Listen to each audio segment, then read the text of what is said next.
Aoka hivavaka asika rehetra. Ry Andriamanitra raina eny an-danitra ao.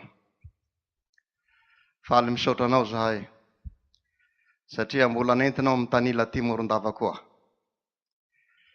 Mbola tsy ampy koa raha andrisainao taminay tany Ankarimalaza igny. Mbola nentinao aty koa zahay hiresahanao indray. Hangambaranao ny fitiavanao, ny hatsaram-panahinao. Mba hatonga anay hibebaka ary hanolotena ho anao, hanao ny asanao. Saotranao ry Jesosy eo, raha mbola nantsoinao hiresaka ny amin'ny asa zay lehibe zay nataonao tamin'ny alalan'ireo ray aman-dreny Fifohazana zay natsanganao eo amin'ny Fiangonana Protestanta indrindra fa ao amin'ny Fiangonana Loterana Malagasy. Tareo ampianaro ary miaraha mijoro amiko. Raha misy tsy fanaraka amin'ny sitraponao ny olazaiko, dia mangataka famindram-po aho ary mangataka famelan-keloka tahaka izay fanataonao fahiny ary ataonao mandrakariva. Zany no ataonao aminay, havelanao ny helokay satria teraka tamin'ny ota izay ary mirona amin'ny ota mandrakariva. Mangataka anao zay ry fanahy masinao, mitenena aminay ianao fa mihaino zahay zao. Mamindrafo ary mamela heloko anay. Anaran Jesosy avy a Nazareta no tenay mangataka. Amen. Rahaba antsika zanaky ny Fifohazana. Mbola nahatratra izao andro izao. Ny lahateny zay nomenanay hatao dia nampitondraina ny lohateny hoe Manao ahoana ny fiainan'ny Fiangonana Loterana Malagasy ny Harem-pahasoavan'ny Tobilehibe. Eo no nomena halahatra. Eo aloha tsy dia misy tenin'Andriamanitra zay nanakina anazy ato fa eo miandalana eo ihany dia ho hitantsika eo zay tenin'Andriamanitra ho retsika mahakasika an'izany. Raha miresaka ny atao hoe fifohazana. Fifohazana Tobilehibe. Raha miresaka ny Tobilehibe dia miresaka koa ny fifohazana. Koa tsara raha faritana ny amin'ny atao hoe fifohazana aloha. Ina natao hoe fifohazana. Zao no famaritany dadatora Kotozandro Daniel azy. Tsy mbola teo aho tamin'ny androny fa voarakitra antsoratra eo amin'ny boky izay novakiko. Zao no nambarany. Ny fanahy masina no mahatonga ny fifohazana. Izany dia ny fialan'ny olona amin'ny torimaso efa nandriany ela. Kanefa ankehitriny izy dia manantona sy mandray ny mazava. Zay efa nandray ny afo masiny fifohazana. Zay efa nandray ny afo masiny fifohazana dia mampikasoka izany amin'ny hafa mba hahatonga ny mazava hitatra hatrany. Dia naneho ohatra teo anatrehany be sy ny maro izy. Naneho ireo zavatra zay nitopoiny olona hatramin'izay, hatramin'ny ela, toy ny ody isan-karazany, mohara sy ny sisa, ireo no nasehony. Rehefa nandray ny fifohazana ilay olona dia nibebaka, na reny tenin'Andriamanitra dia nibebaka ary nandray ny mazava. Mazava ratsy, na maraina mihitsy ny andro satria manomboka miposaka ny fahazavan'ny masoandro, na miposaka mihitsy koa aza ny masoandro. Miarina fandriana natorian'ny olona ka miala ny fandriana. Alohan'ny rosoany amin'ny asa amandraha raha ataony dia miomana amin'ny fikarakarana ny vatany izy. Manolo ny fitafiany, misakafo maraina. Rehefa vita izany rehetra izany dia manomboka miala ny tranony izy ka mandroso mankany amin'ny asa amandrarahany na mandroso mankany amin'ny lalana alehany. Izany fomba piainan'ny olona izany no ampiasana tsy mivantana koa ny voambolana hoe fifohazana eo amin'ny raharaha-pifohazana. Raharaha-pivavahana zany. Koa natao hoe fifohazana dia ny fialan'ny olona amin'ny torimasom-pahotana. Lazay ny soratra masinao matory amin'ny alina ny olona mbola milomano amin'ny fanompoan-tsampy sy amin'ny fahotana isan-karazana. Ka noho ny mahare ny feo ny filazantsara na ny tenin'Andriamanitra toriana ny olona ka miasa amin'izany teny reny zany ny fanahy masina dia oharina amin'ny olona hiposahany fahazavan'ny filazantsara izy dia mahatsiaro tena. Ireo teny izay reny zany dia mahatonga azy toy ny mijery fitaratra ka mahita ny zavatra rehetra tsy mety nataony eo izy dia mahatsiaro malahelo izy, mahatsiaro mitomany, migogoga mitomany izy, ary mieritreritra amin'izay satria reniny amin'ny filazantsara, ka mikasa ary manolo tena mandray izany zavatra sarobidy atolotry ny filazantsara izany. Mino ny mazava dia Jesosy Kristy fahazavan'izao tontolo izao, ary manao ny asany mazava ka mandeha amin'ny mazava. Reto ny soratra masina miresaka tahaka izany ao amin'ny Efesiana aloha. Naran'i Jesosy: fa maizina ianareo fa iny fa efa mazava amin'ny tompo kosa ankehitriny, mandehana tahaka ny zanaky ny mazava, fa ny vokatry ny mazava dia ao amin'ny fahatsarana rehetra sy ny fahamarinana ary ny fahitsiana, mamantatra izay ankasitrahan'ny tompo.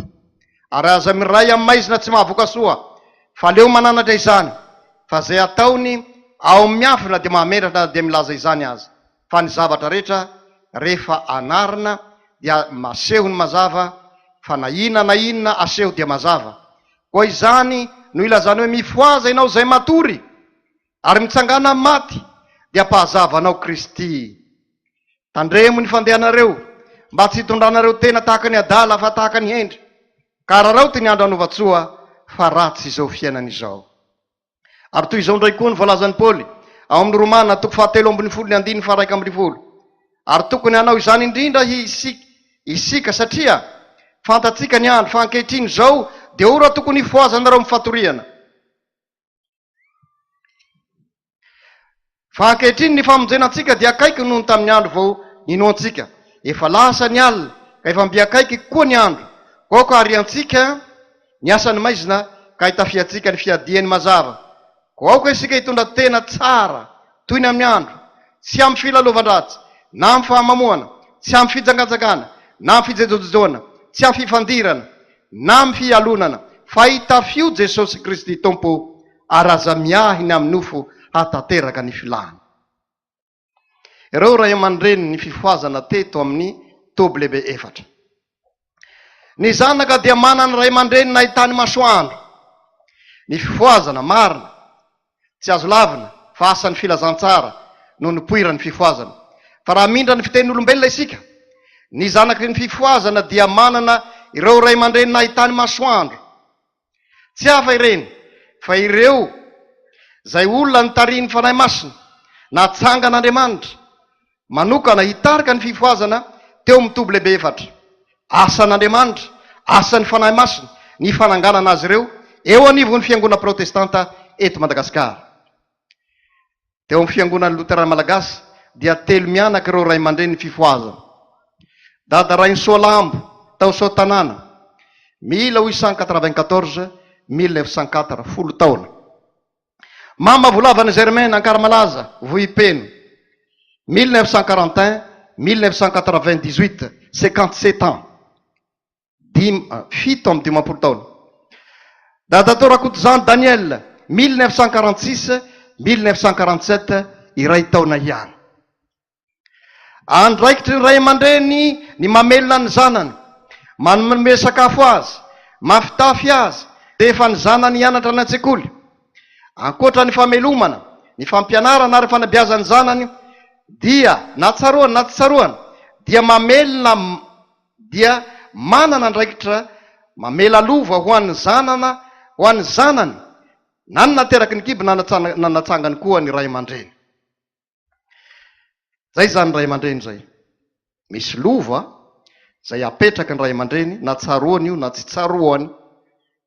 Ny anankiray moa mety mbola nanantena ihany izy, toy ihany raha fa avy atrany dia hoy nitsopa handeha antsika ry Dada Torakotojandro malala, dia lasa izy 2 taona fotsiny izy no teo. Nefa misy lova zay napetrany, na tsaroany zany na tsy tsaroany. Tamin'ny volana avrily 1975, zany hoe 5 lasa teo, dia niantso ahy hanao fampianarana momba ny foto-kevitra sy ny paikadin'ireo ray aman-dreny fifohazana amin'ny toby lehibe 4, amin'ny fanatsarana ny fiainan'ny olombelona, ny fiainan'ny olona feno sy ny olona manontolo, ny ampahoer FLM, zany hoe atanjaho ny FLM, sy ny ampiasao ny talentanao. Ary zany dia natao tany 10 pointy Toamasina. Araka ny fahazahoako azy dia mitovitovy amin'izany fiangaviana zany tany 10 point zany ny dia ny foto-kevitra sy ny paikadin'ireo ray aman-dreny ny tobilehibe efatra amin'ny fanatsarana ny fiainan'olona feno sy ny fiainan'olona manontolo izany zavatra zay ny angaviany ampahoera sy ny atena hampianarana sina izany mitovitovy ihany zany satria ny lohateny eto dia manao hoe ahoana ny fiainan'ny FLM ny harem-pahasoavan'ny tobilehibe efatra mitovitovy amin'izany ihany koa misy article anankiray izay nampanoratana amin'ny teny anglisy anisan'ny fijeriko azy moa dia mba manana talenta amin'ny fanoratana ihany aho ka dia nanoratra zany article zany amin'ny teny anglisy io fa adikako amin'ny teny malagasy avy hatrany lova avy amin'ny tobilehibe soatanana fianaratsoa Madagasikara vokatra zany rehetrrehetra zany dia nalay mpanahy aho tsy ho nanomana izao fampianarana zao fa dia hoy aho hoe ampy ireo zay efa niangaviana teo aloha ireo ihany no atambatambatra dia ho resahiko satria zavatra mitovitovy ihany ireo nefa tapaka ihany ny hevitro taoriana kely fa aleo manoratra ihany dia niezaka nanoratra arak'izay zavatra ampianariko eto zao voalohany dia mazava ho azy fa fanomezana ny fisian'ireo toby fifohazana ho toera mpanaovana fivainiana masina io zany resaka ny toby zany resaka voalohany tsy afaka ho any Jerosalema intelo isan-taona tahaka nataony Jiosy fa izay sika Jesosy tompo sy ny mpianany dia tsy tapaka fa niakatra nankany Jerosalema isan-taona mama volavana Germaine dia tonga isan-taona namonjy isan-keritaona ny tobilehibe efatra tsy lositra mihitsy izy satria fantany fa Jesosy no ao ny toby dia toerana voatokana anaovana fivainiana masina hanovozana hery anao ampianarana sy hitoriana ny tenin'Andriamanitra ary joroana vavolombelona amin'ny asa lehibe nataon'Andriamanitra tamin'ny mpifoha raraka tahaka ny ranorana ny tenin'Andriamanitra ampianarana sy hitoriana any amin'ny toby ka mamelombelona ny fanahintsika tananefitra no toerany fanahisaran'Andriamanitra tamin'ny zanak'Israely olo ny fahiny any anefitra io no mahalasa eritreritra be ny olona no miteny na nakapo na mivantana mamoaka teny hoe ino gn'antony anaovana ny toby aty ambany volobe aty rehefa andeha soatanana dia efa mitseky ihany zany hoe ohatrany efa mitaraina sahady ino gn'antony nanaovan'i Jesosy ny toby any lavitra agny 42 kilometra avy ho Fianaratsoa agny ambany vohitra be agny amin'ny tany be vovoka be fotaka de misy koa no manao hoe takotanambe manakareo ino gn'antony tsy nanaovana ny fifohazan'ny tobilehibe akaramalaza any manakara fa natao any ankaramalaza any ambany vohitra be agny ratsy ny lalana am'izao fa tsaratsara ny lalana fa zahay taloha niditra amin'ny lalakafe midabodaboka tao anaty lalakafe avy ao andemaka hiakatra akaramalaza zay raha be misy antony io hendry mihoatra Andriamanitra hendry mihoatra antsika Andriamanitra mahalala mihoatra antsika Andriamanitra misy hevitra zay heverana antsika ao hahasoa antsika fa tsy haratsy antsika tariany antsika mba mitanila kely aloha miala ny tanan-dehibe ny tabatabana ny tanan-dehibe tananefitra ny toerany firafiran'Andriamanitra ny fanareseran'Andriamanitra tamin'ny Israely olo ny fahiny tsy magaga fa kananefitra matetika mandrakariva ny tompony vavaka zareo fa misy tokosy andiny maromaro zay tany saiko ihany kanefa tsy manam-potoana hitanisan'ireo aho fa rehefa avy nanao asa lehibe Jesosy na misy asa zay ataony dia mankany anefitra any amin'ny tany foana izy miresaka amin'Andriamanitra rainy mivantana ary Andriamanitra koa minao fa miresaka aminy mbitsika aminy ary nampianariny mpianany zany naindray izy mitondra ny mpianatra 2 na 3 miakatra mankany tendrombohitra ary jereo tsara fa tiany tompo ny tendrombohitra oliva ino gn'antony tiavan'ny tompo ny tendrombohitra oliva ary tokony ho eritreretiko ny fitiavana azy koa za tsy de hoe ampirisika atsika hankana tendrombohitra fa ampy ny hefitra ampy ny toby zay iresahan'Andriamanitra ifandraserany amintsika amin'ny alalan'ny teniny ny resahan'Andriamanitra tamin'ny alalan'ny mpanompony fa izay mpaminany sy ireo mpanompony maro zay nentiny tamin'izany fotoana zany miresaka amin'ny Israely tany anefitra ary miresaka amin'ny olon'Andriamanitra tany an-tendrombohitra. Teo amin'ny tendrombohitra Oliva i Davida mpanjaka no nitolona tamin'i Jehovah Andriamanitra, nitaraina mafy satria ny zanany nateraka no mifofo hamono azy. Ary rehefa tonga Jesosy ilay zanaky ny Davida dia niakatra teo tendrombohitra Oliva ary niresaka amin'Andriamanitra teo. Nandre ny feon'Andriamanitra teo izy, mivavaka ary miresaka amin'Andriamanitra. Zava-dehibe tokony eritreretintsika zany. Mivavaka sy miresaka amin'Andriamanitra. Itsika rehefa be gn'asa dia ho anay pastora moa rehefa be lasa mandeha tourné be loatra gn'asa nampandray olo arivo mahery valaky raha vao tonga tragno ao dia midaboky nagnotonim-bavaka tsy vita. Io no fampianarana matetika zay ataoko. Io antsika ray aman-dreny, tsika fifohazana, tsika mpiandry. Ary Paoly apôstôly namporisika atsika mba hivavaka tamin'ny tany Karmalaza farany teo. Mivavaka ho ahy izy, mivavaka ho an'ny olona masina. Ho indrindra itsika ray aman-dreny Toby koa.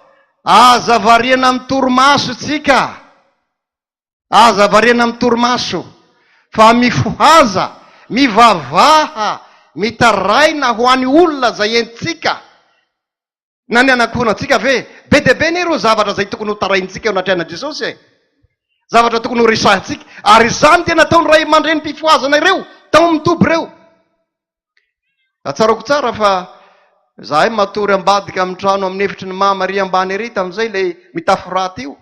Ao ambadika ao izy mifoha vao maraina be izy mivavaka lava be. Zany no ray aman-dreny fifohazana izany. Mivavaka tsy variana amin'ny torimaso, da mieritra hoy ny fiteny agnatsinany, da mieritra n'izy io ao.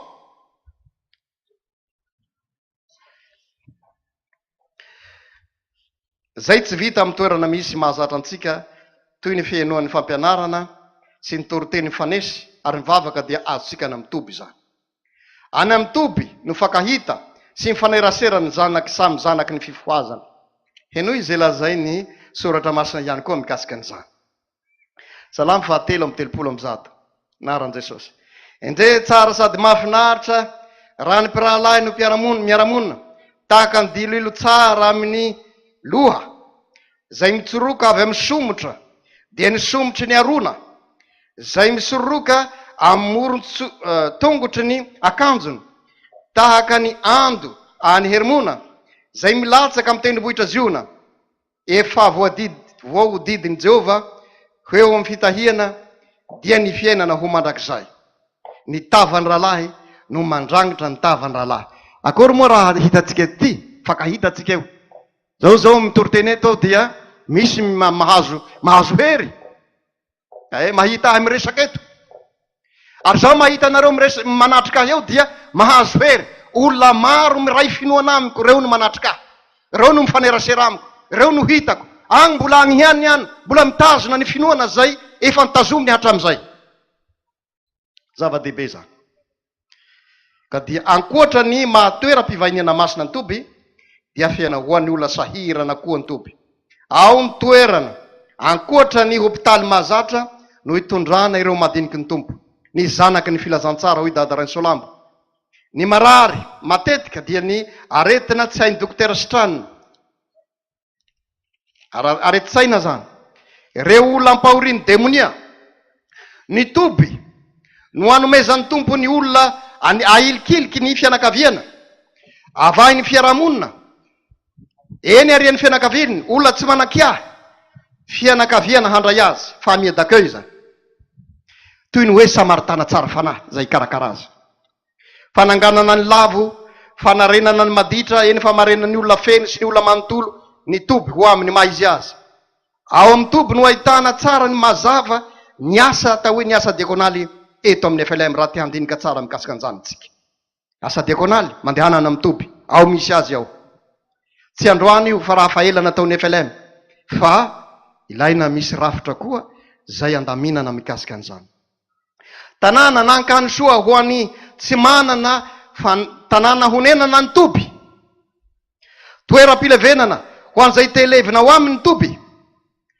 Io dia rehefa misy zay ampahoriany fianakaviana, ampitambazina amin'ity raha tsy mamadika anao dia tsy mahazo miditra amin'ny fasana. Raha anao tsy manao an'izao dia tsy miditra agnatin'ny kibory. Heverina toy ny lanitra mihitsy ny kibory. Heverina toy ny lanitra mihitsy ny fasana. Tsy aleontsika very kristiana manangana fasana ho antsika. Fifohazana. Ny ao amin'ny toby dia misy rafitra koa. Voalaza tamintsika teo ny hoe manaja rafitra, misy rafitra ho misy fandaminana, organisation, organe samihafa izay atambatambatra mba ampandrosoana ny asa. Ka zava-dehibe ny fanajana an'io efa nilazay tamintsika teo tamin'ny maraina. Zava-dehibe ny fanarahana ny rafitra. Misy zany ao amin'ny toby. Ary fantatry ny toby ihany koa fa izy dia miankina amin'ny fiangonana reniny, satria ireo ray aman-dreny fifohazana dia tsy niala tao amin'ny fiangonana reniny, tahaka ny Fiangonana Loterana Malagasy ohatra, Mahamavolava Germaine dia tao amin'ny toby, tao amin'ny Fiangonana Loterana Malagasy izy nanaiky ny fandaminana rehetra tao. Ka ilaitsika zanaky ny fifohazana ny manaja ny rafitra sy mipetraka tsara ao amin'ny fiangonana izay misy atsika. Ny fampianaran'ireo ray aman-dreny amin'ny fifohazana dia zay indray no resaka zao dia miorina amin'ny ministeran Jesosy, ny amin'ny fiahiana sy fikarakarana ny fiahiana ny olona feno sy ny olona manontolo. Arak'izay voalaza hoe zay mino ahy ho Jesosy, ny asa ataoko no hataony koa. Hoy Paoly apôstôly, tsy misy fanorenana hafa afa-tsy izay natao dia Jesosy Kristy. Korintiana 2:7-9. Manovo mandrakariva avy amin'ny fampianaran'ny soratra masina ireo ray aman-dreny ny toby lehibe efatra. Ny zavatra rehetra zay nataony, ny zavatra rehetra zay nolazainy, ary ny ainany dia mifanaraka amin'ny soratra masina daholo. Koa dia ny fiainan'ny FLM, ny harem-pahasoavan'ny toby lehibe efatra dia ny fiorenana amin'ny soratra masina irery ihany. Izay mifanohitra amin'izany dia lavitsika. Ny tenin'Andriamanitra no fahamarinana. Io no avy amin'ny fitarian'ny fanahy masina ho fanotsena zay diso. Avonina ny olon'Andriamanitra amin'ny asa tsara rehetra. Ary io ihany koa no amantarantsika ny fanahy na avy amin'Andriamanitra na tsia. Koa raha misy zay miseho ho mpitarika fifohazana kanefa tsy manaraka izay ampianariny soratra masina ary tsy miaina amin'izany, lavitsika ny tsy fiainana amin'ity soratra masina ity, na manao ahoana ny fahagagana izay ataony.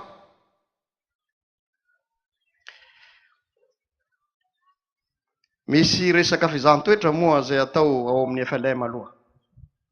Raha misy olona atao hoe tarihim-panahy, na manao ny tenany hoe ho mpaminany, na ataony olona hoe ho mpaminany, dia manaiky fizahanttoetra izy ary manaraka zay misy zay fanomen'Andriamanitra ny FLM, ny fiangonana. Io dia avy amin'Andriamanitra io fa tsy zavatra ny firoporon'ny olombelona amin'izao fotsiny.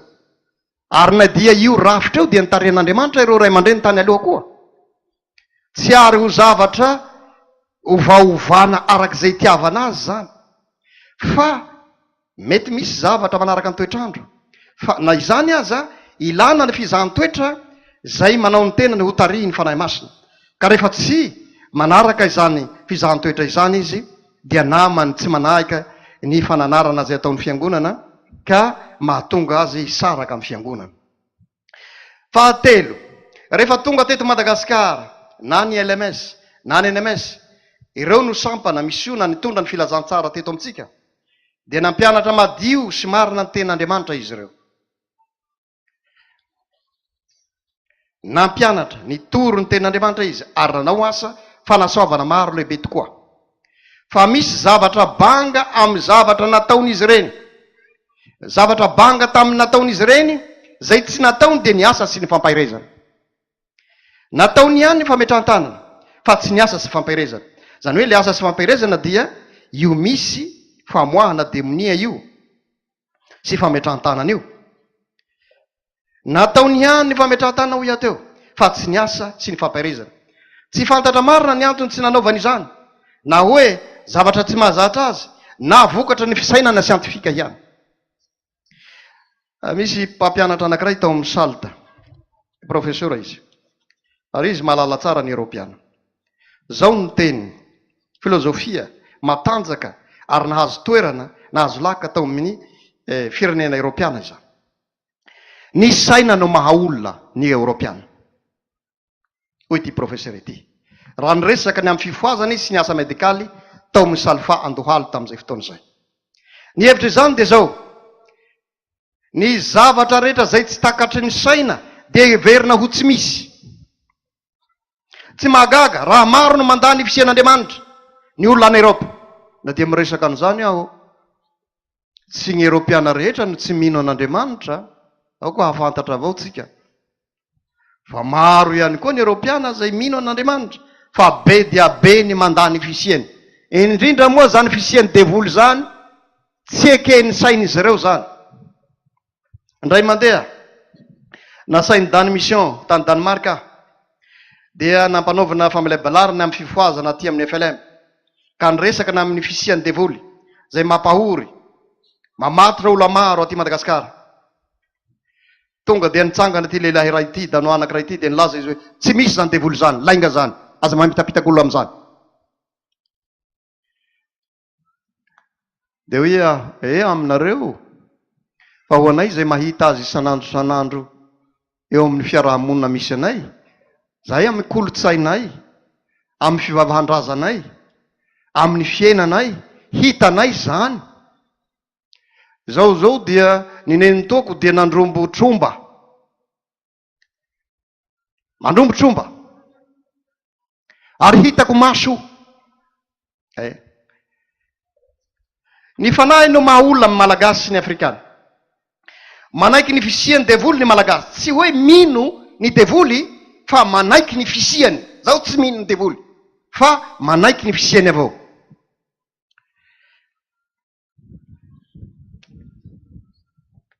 Zay no maantony mahatonga atsika mora manaiky ny fisian'Andriamanitra. Manaiky ny fisiany devoly, ary raha hitatsika andavanandro eo moa izany. Ndray andro hoy dadaray Solambo, ianareo zay tsy mahay na inona no hitory amin'ny mpampianatra, amin'ny pastora, amin'ny evangelista, hananatra ny kely sy ny lehibe, ny adala sy ny hendry, ary zay velanareo helika dia voavela, ary ny aretina dia handositra. Aza manao toy ny fanao ny mpitory teny ankehitriny, mitory nefa tsy manasitra n'aretina, sady tsy mamoaka demonia. Fa ataovy daholo izany rehetra rehetra izany.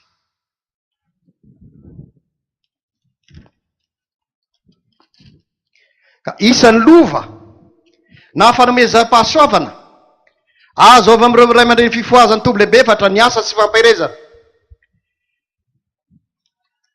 Ny fomba fiainan'ny FLM izany dia ny fampiaisana izany amin'ny toby ho fanasitranana ny marary.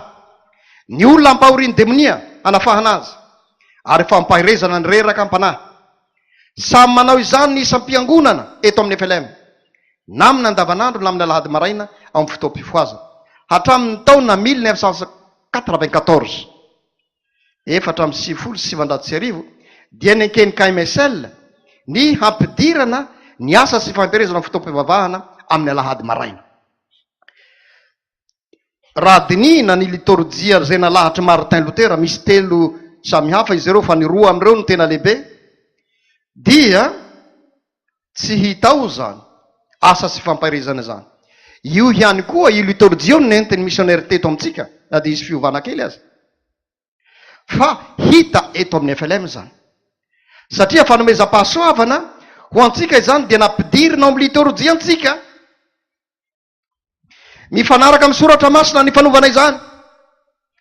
Satria zavatra ambaran'ny soratra masina, ny famoahana demonia, Jesosy dia namoaka demonia, ny mpianatra Jesosy dia namoaka demonia, ary reo ray aman-dreny fifohazana dia nitariany Jesosy no tariany fanahiny hamoaka demonia ary hametra tanana amin'ny marary hasitrana azy. Apostolika, zany hoe mifanaraka amin'ny fampianarany apôstoly ny famoahana, ny fanaovana asa tsy fampahirezana. Mbola loterana ihany isika, satria misy ny olona amile mihevitra fa reo zay avy anandrefa, nareo kristiavana avy andrefana milaza hoe anareo angamba tsy loterana intsony. Ahoana ny tsy mahaloterana antsika?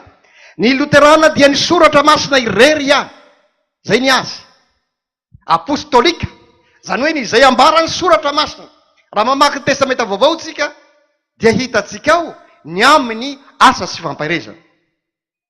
Ry zareo ny tokony handinika ny hoe navelany, misy zavatra navelany ao zay tokony hiverenany indray. Mbola Loterana ihany tsika satria ny soratra masina irery ihany no isan'ny maha-Loterana. Ny kristiana Europeana dia sairan-tsaina amin'ny asa sy fampairezana zay tafiditra ao amin'ny liturjian'ny FLM. Antony hoy tsika tany aloha dia vokatra ny fiainana fisay siantifika ao aminy, zany hoe ny zavatra zay tsy hita maso satria ny saina no maha-olona ny azy dia tsy azo ekena. Fa amin'ny FLM dia fanomezam-pahasoavana izany ka hiainantsika sy ijoroantsika vavolombelona eto amin'ny firenentsika, any amin'ny firenena rehetra zay alehan'ny FLM, na mankany Cameroun izy mankany Afrika, na mankany Thailand izy dia entiny FLM, zay tany misy ny FLM dia misy asa tsy fampairezana ijoroantsika izany, apostolika izany.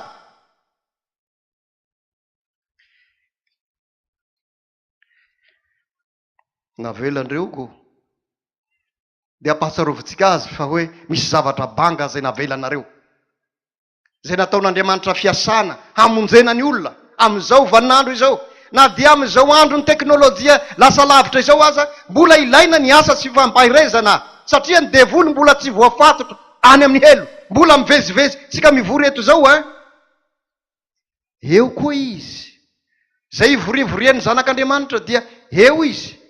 Ary zay no mahamety ny antsika FLM ny hoe avy hatrany dia hitsangana ny mpiandro zao raha misy toriteny eo, hamoaka ny demonia mandeha amin'ny anaran'i Jesosy, tsy hanao zahay fa an Jesosy. Misy lesona maromaro koa azo raisina avy mifanekena fito, ny fanaovany dadaray Solamy sy ireo fianakaviany zay niara-ny vory taminy zay nilatsany fanahy masina tao Sotanana tamy 7 Aogositra 1895. Misy vitsivitsy ihany ho resahiko ary itovizana mitoby 4 izany. Ny fahadiovana anankiray voalohany, isan'ny foto-kevitra nijoroan'ny ray aman-dreny ny fifohazana koa ny amin'ny fahadiovana. Talohan'ny fifohazana tao Satanana ohatra dia miray trano ny olombelona sy ny biby mamorona, ny tahiry mohara sy ny ody tao an-trano ny maro, ary teo amin'ny tokotany manodidina dia misy fanafody mahery zay nalevina amin'ny tokotany.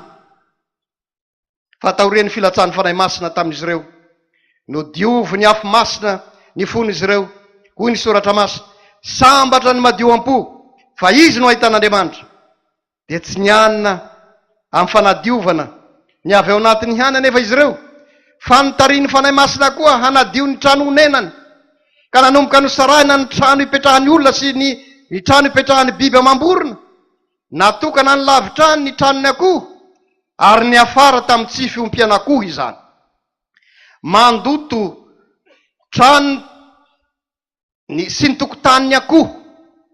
Ary araky ny soratra zay nisoratany ray aman-dreny anankiray eto amin'ny FLM dia hoe maneho leson-dratsy amin'ny manodidina ny akoho lahy,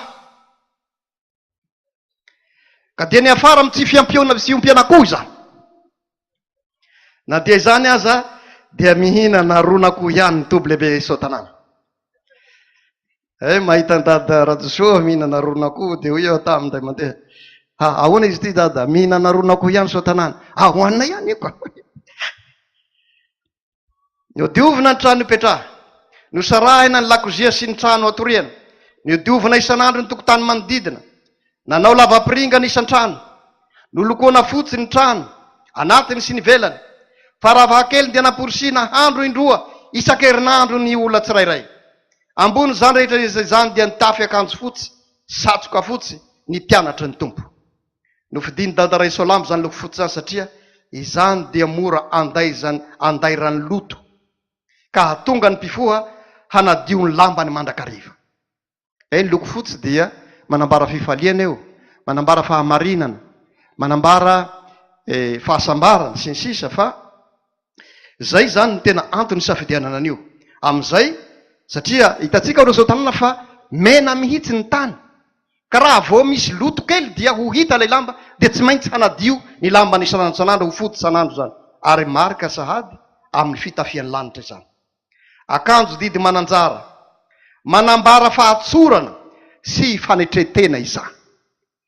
Ny mpifoha dia mitafy akanjo feno fanetretena sy fahatsorana. Izao mpandahateny izao tamin'ny fikarohana izay nataony dia nikariko ny amin'ny fiavian'ny foto-kevitry ny fahadiovany dada Doyen SALT. Angamba hoy ny fieritreretako ny hoe izy ny fanerasera tamin'ny misionery no antony nahatonga azy nandala fahadiovana. Sarotiny tamin'ny fahadiovana ny misionery, nanadio ny tranony, ny tokotany, ny akanjo itafiany. Nefa araka ny fitantarany ray aman-dreny Pastora Rabe manantso azy ao amin'ny bokiny mitondra ny lohateny hoe tonga ny mazava 1 Tobilehibe sotanana dia zao. Ao amin'ny tanànany Taolo Foko Betsileo izy dia nandevenana ody mahery atao hoe tafotogna. Anareo avy amin'ny fianaratsoa mahafantany zany. Tafotogna. Zany hoe misy tanàna anankiray dia tsy maintsy misy tafotogna ao, aleviny eo, fiarovana ilay fianakaviana. Fady ny marary zavatra maloto sy manao maloto manodidina tafotogna, satria no ajaina sy no heverina ho zavatra masina izany. Rehefa nifoha nandray ny fifohazana dada Doyen SALT dia neveriny fa ambony tafoton'Andriamanitra Jesosy ka noho izany hoy izy, satria eo amin'ny mpanaraka azy mandrakariva izy dia tokony hadio ny vatana, ny trano hipetrahana, ny tokotany, ny lamba hitafiana, eny hatrany amin'ny tanimboly anantsaha aza. Mamanay lava atao amin'ny Tobilehibe akaramalaza dia nandala fahadiovana koa. Araka ireo vavolombelona ahitany maso azy tany aloha dia izy tenany mihitsy no mitsangana manadio ny lalana avy agn'andrano be miakatra any amin'ny toby. Izy mamafa ny tokotany,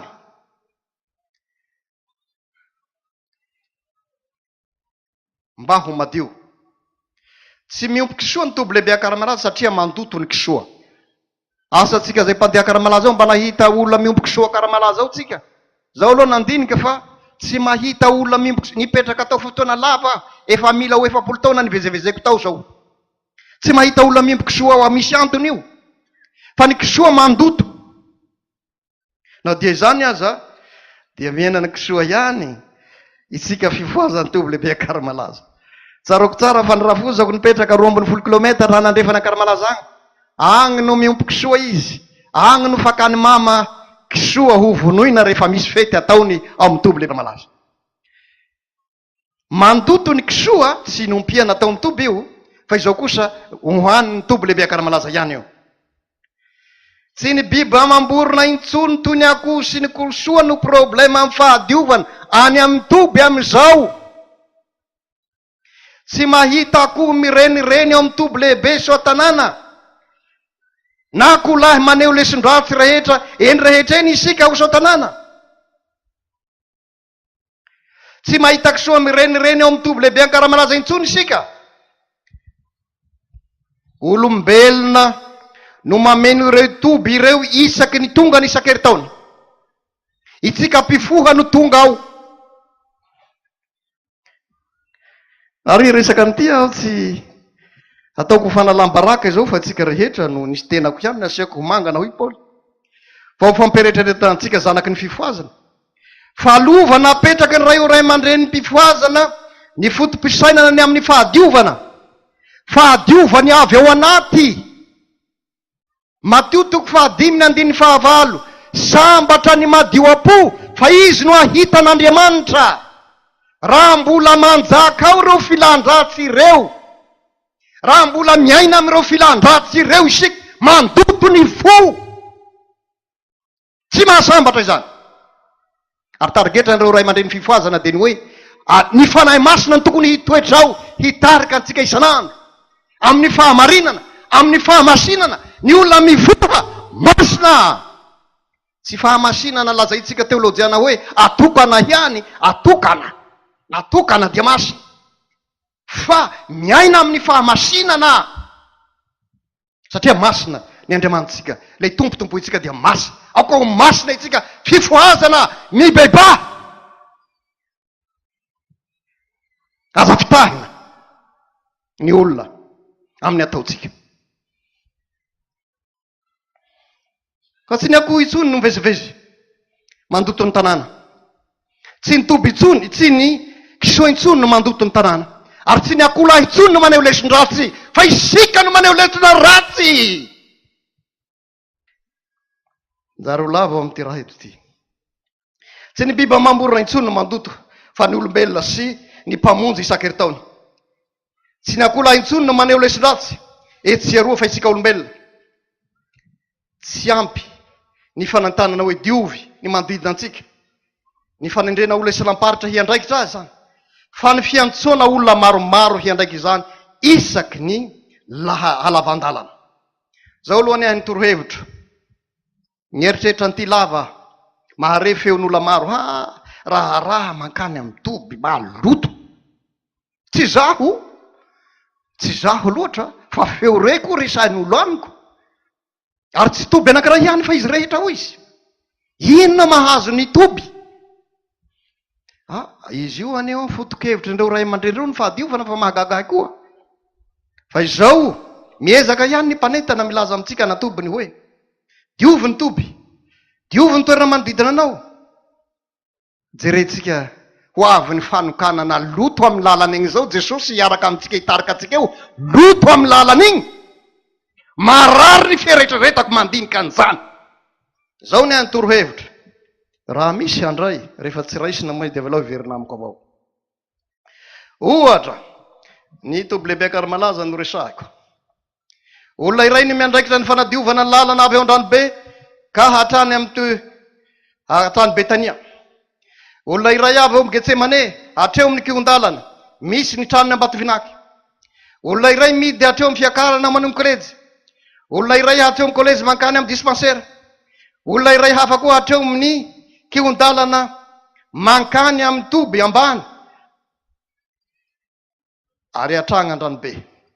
Hisy olona zay hanao ho mpanara-maso zany fahadiovana zany isa-maraina.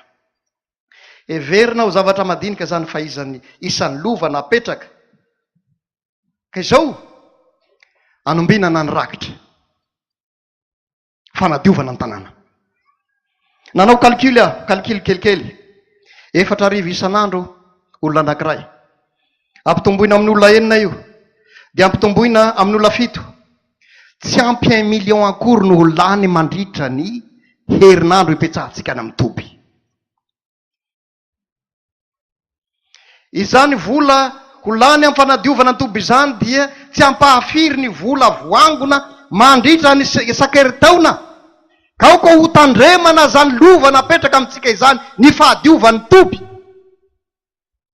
Ary eto aza amin'ity toerana eto ity, fahafiry ny rakitra zay arotsakitsika ato moa zany. Raha misy olona 2 na 3 zay vao maraina be izy mifoha mitsipona ny ahitra rehetra mandoto an'ity toerana ity, mametraka azy amin'ny toerana zay anodoroana an'izany, tsy ampahafiry, madio ny toerana, sady finaritra itsika mpifoha mankeo, maneho lesona tsara amin'izany isika, ary Jesosy koa zay tompony fahadiovana finaritra koa mahita atsika amin'izany.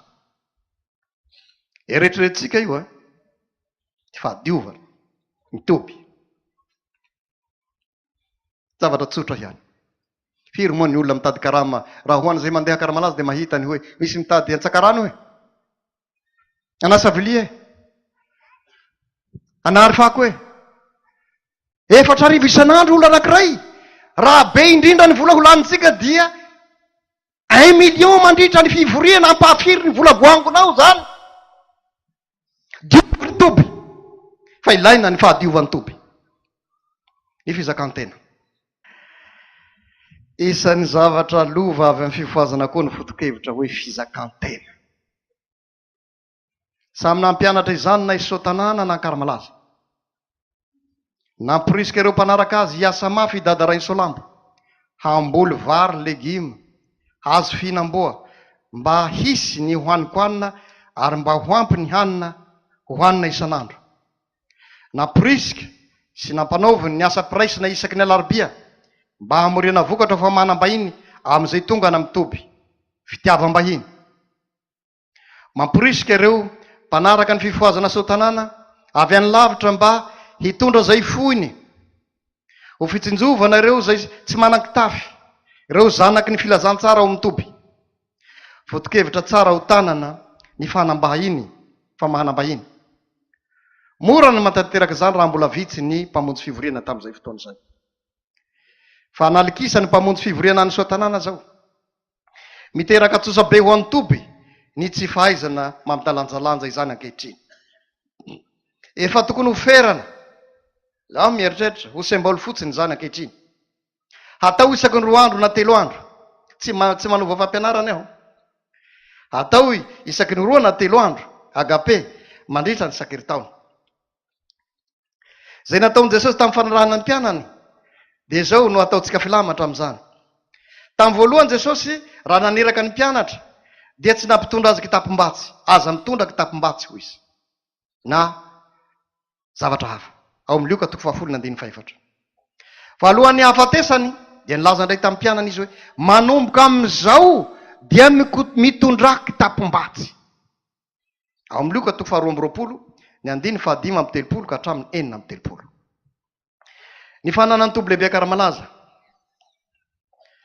tamin'ny alalan'ireo olona malala tanana zay nandray ny fahasoavan'Andriamanitra mamanay ny lava dia tsy sazy famo tsy mpampianatra tsy dokotera tsy mpiasa-panjakana tsy mpiasa-panjakana nandray vola isam-bolana fa avy aiza no ny velomana avy aiza ny vola mampanana ny karakaran'ireo madiniky ny tompo tao soatanana tao milakozy be anisan'izany voakarakara tamin'izany lakozy be zany ny tenan'izao mpandahateny izao natoky an'Andriamanitra izy nahazo fanomezam-pahasoavana any amin'ny atao hoe fiankinana tanteraka amin'Andriamanitra tahaka ny zazakely zay matoky ny ray aman-dreny ny mamelona azy zany no toy ny nataony ka zay mitory ny filazantsara dia tanteraka taminy no velomin'ny filazantsara ary ireo olona zay nandray ny fahasoavan'Andriamanitra tamin'ny alalany ireo nataon'Andriamanitra fiasana nanohana azy tamin'ny asany vola sy fananana tamin'ireny no nentiny mama namelona ny sahirana tao milakozy be ankaramalaza faizay ho fanampy zany rehetra izany dia nitsangana na natsangana ireo fikambanana mpanohana ny Tobilehibe ankaramalaza tao zany atao hoe fikambanana manolotsoa izany tao Tananarivo mbola ao ny fikambanana zanakaramalaz ao Fianaratsoa anisany mitarika an'izany ny tenako ny fanilo manakara tsaroko tsara fa tompoko lahy Abnera Zambarklod no mpitarika an'izany tao manakara ny hotely avia ny tanora mpanohana ny Toby ny fikambanana vehivavy mazoto mbola eo zany ny vidy tany malalaka izy ho fiompiana sy ambolena ho an'ny Tobilehibe ankaramalaza Betela Ankepaka samy ao mifaritra manakara ankoatran'ireo dia nividy ny trano ho vivantanareo zanany ao manakara izy nividy ny tany nanangana ny tobiny ny lava nafarodofa izy ireo ane lova napetraka amintsika zay Tananarivo zay nisy ny lova fikambanana mpanolotsoa zay manakara zay nisy ny fanilony manakara mbola io ny Toby mbola eo ihany Fianaratsoa moa mbola velona ihany na dia somary mitsipozipozy ihany azy satria somary misy ady raha ihany ao io tsy ho aroresahiko eto dia tahaka zany mbola eo moa ny fikambanana mazoto mahavita ny asany mandrakarivo ary manohy ny asany izy fa reo sisareo dia ohatra ny mitsipozipozy na maty mihitsy renany natao hanohanana ny Toby hampizaka tena azy dia io tsika mpandova hampahatsiarovana antsika izany tokony ho velomina ireny ny tany malalaka tokony ho volena ho ankepaka hiompiana fa tsy avela ho feno atiala fotsiny tahaka an'io misy azy amin'izao ankehitriny zao ny foto-kevitra fizakantena teo amin'ny Tobilehibe no nipoira ny hevitra fizakantena teto amin'ny FLM avy amin'ny fifohazana ny avy any resaka fizakantena raha mbola teo ny missionnaire dia tsy namela malalaka ny foto-kevitra fizakantena izy ampiarina avy atrany teo amin'ny FLM ary io ane nahatonga fitsiarana io hitantsika le fitsiarana amin'ny Tobilehibe zao tanàna eo lasa misy ny avaratra ka misy ny atsimo Io dia resaka fizakantena ny tena antony. Antony maro hafa no nahatonga azy ireo tsy namela ny hampiarana izany. Any amin'ny toerakafa izahay no miresaka an'izany. Fa tonga ny fotoana ankehitriny, tonga eo mikihondala ny fizakantena isika. Ny dingana voalohany amin'izany dia ny fantanterahana ny kitapo iombonana amin'ny lalam-panorenany FLM. Io dia hoahy aloha dia marary ny fieritretako mandinika. Zaho atao hoe Doyen SALT zany dia mba nakely atao hoe nakely na ho lehibe moa ny fivelomanao dia maraina aho mihinana ara-dalàna, antoandro aho mihinana ara-dalàna, hariva aho mihinana ara-dalàna. Zaho afaka mandefa ny zanako amin'ny sekoly na dia amin'ny sekoly privé azy. Fa misy ny pastora namako tahaka zara fa mihinana. Misy mitongilana ny balansy. Mitongilana ny balansy. Aoka isika zay amin'ny tanan-dehibe, zay mahazo ireo tombotsoa rehetrarehetra ireo, handinika zay tsy manana izany noho ny fitiavana. Ka hampihatra ny atao hoe kitapo iombonana. Maro moa ireo foto-kevitra zay voiziny FLM ankehitriny fa tsy resaka andreo aho. Fa ao ny sampandrarà ny fizakantena hanao an'izany. Fa avelako iny. Fa izao ny fahaenina indray ny zavatra faran'ireo resahako dia ny amin'ny iraka sy ny mpiandra. Ity no farany. Tsy lava tsony za. Naharitra 3 taona monja ny asa misenika zay nataon Jesosy tetỳ ambonin'ny tany. 3 taona. Raha tsy niantso mpianatra izy, mpianatra 12 zay nofanina nandritra ny 3 taona, reny no atao hoe relève, anohy ny asa ny mandrakandroany. Naneraka ny 12 izy, nandefa azo any amin'izao tontolo izao, mandehana amin'izao tontolo izao nareo amin'ny toeran'ny filazantsara. Naneraka koa reo 70 izy, tsy nandeha tsiroaroa. Nefa zao no nataony azy ireo. Tsy ampiny hoe nahazo fahalalana ara-tsaina ihany, na lafy ny pratika ihany, fa izao kosa mipetraho an-tanàna, mandra-pana fiainanareo hery avy any amin'ny avo. Io no sekre ny fahombiazan'ny asan'ny mpianatry ny tompo. Ao le fahaizana, ao le fahalalana, fa izao kosa miara-dalana io ny fanahy masina. Io no sekren'io. Dia nio tsika lalina io fa io no sekreny. Namola volaolona lahy sy vavy koa, dada Ray Solambo, hirahiny, hankany amin'ny faritra maro samihafa teto Madagasikara, hanao tafika masina. Reny no antsoina amin'ny hoe iraka. Afaka enim-bolana, na mihoatra, dia miverina indray makany soa tanàna. Sady manao tapitra ny asany, no manovy hery vavaoana mitovy indray. Maro ny olona andray ny fifohazana soa tanàna. Misy amin'ny olona reny aza miaraka tamin'ny iraka, ka nono natao soa tanàna. Misy ny marary nentina natao soa tanàna, ka notsaboy natao. Fitsaboana amin'ny alala ny asa sy fampiarezana sy ny vavaka hiany zany mandrakandroany. Banga ao ny fitsaboana medikaly. Mandraka mitonga zao ankehitriny zao, zay tsy hita, zay mifanohitra amin'izany amin'ny soratra masina. Any fianaratsono misy. Amin'ny tobitsika zany, olona anankiray tsy miankina izy manana hôpitaliny. Anakara-malaza dia manao asa sy fampiarezana, nefa kosa ahitana fitsaboana medikaly. Tsy mifanohitra ireo fa mifameno. Samy fanomezana avy amin'Andriamanitra ireo. Azontsika ampiasaina ireo hamonjena ny olona amin'ny fahasairanany, amin'ny problema maro samihafa zay mahazo azy. Maro ny olona nandray fifohazana, nentiny iraka ho an'ny sotanana. Ny janona tany amin'ny toerany sy ny tanànany aviany ihany, ny maro amin'ireny koa. Nefa nanjeny fianakaviana, ka nisy ny verin-dalana. Isoroana izany, dia naory ny dada Ray Solambo ny asan'ny mpiandry. Ny asan'ny mpiandry, dia hiana sy karakarany marary ao an-toerana. Misy fifanana 2 taona sy mitohy izany mandrakandroany. Ilaina mitohy ny fampiofanana ny mpiandry. Tsy dia nampiasa iraka loatra ankaramalaza, fa mpiara-miasa ny azy. Areny dia ny rahiny isolo tena ray aman-dreny amin'ny toerana ka maro samihafa. Fa nampiasa mpiandry koa ny toby hafa. Samy manokana mpiandry na lahy na vavy. Ilaina ho tanana izany symbolo izany. Zao raha-pifohazana ty tsy mety ny mavandy. Aleo milaza ny marina. lahy sy vavy hoy aho no voantso ho mpiandry, natokana ho mpiandry. Hitantsika fa ireo ray aman-dreny Fifohazana ireo dia efatra izy amin'ny fiangonana protestanta. Telo ny antsika, efatra izy. Roa amin'ireo vehivavy, roa lehilahy. Tovy tsara zany isa zany. Ilaina ho tanana zany symbole izany. Torak' izany koa ny fanomezana ny toroteny sy ny fampianarana vehivavy na vita teolojiana amin'ny Toby. Araky ny fahitavako ny programma dia saika lehilahy daholo no mpitoroteny sy mpampianatra. Fa nankaiza ny vehivavy teolojiana tsy afaka hampianatra sy hitoroteny ve ireo? Nahoana isika no mitongilana? Lova napetraka ireo ray aman-dreny izany. Ary na amin'ny fanokanana za mbola misy te hisakana ny vehivavy tsy hanokana.